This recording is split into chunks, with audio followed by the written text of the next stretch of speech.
Živo, jaz sem spet Janin, tole je pa še vedno Alen Stržaj, ki ga že poznate.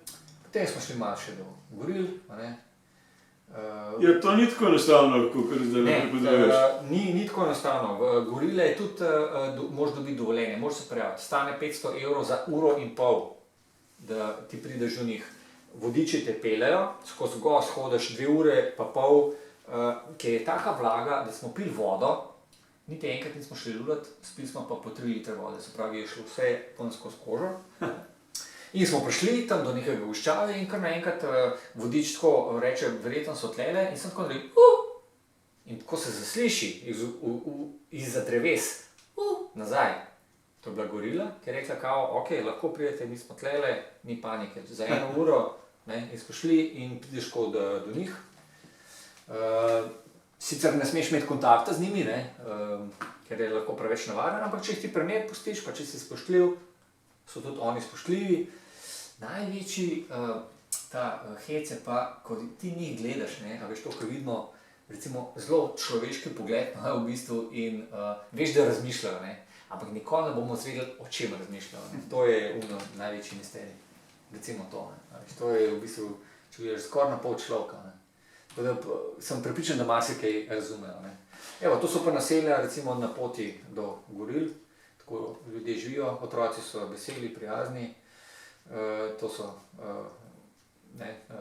staroselci, tako naprej.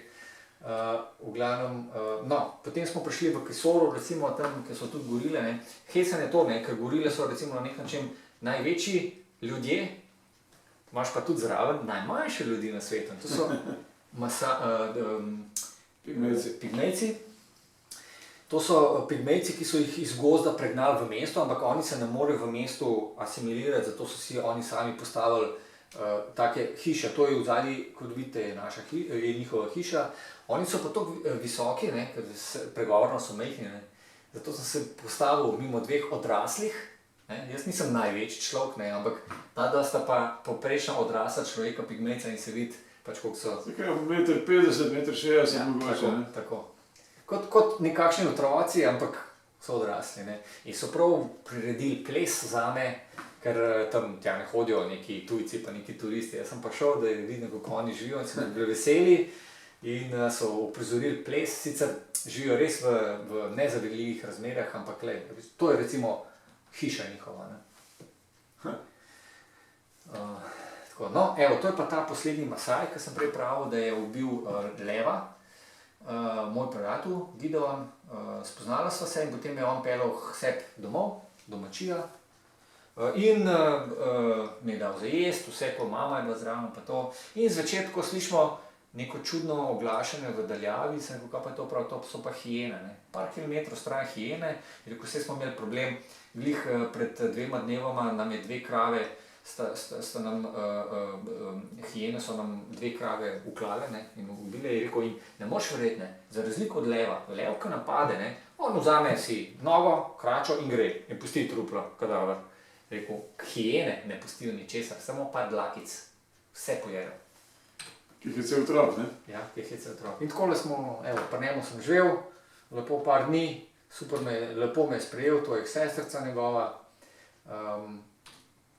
Evo, to je teta njegova, sem šel na obisk, ona živi v tej manjati, manjata rečejo taki, iz blata in slame. Potem smo spet prišli do goril. Evo, gorile je tako, da prideš v bistvu čisto zraven, oni ti pravijo, ne smeš iti bližje kot 7 metrov, ampak gorila sama pride do tebe in samo moraš dati prostor, ne smeš gledati v oči in moraš dati to spoštovanje, da je ona glavna, da je ona kralj, pa bo vse v redu.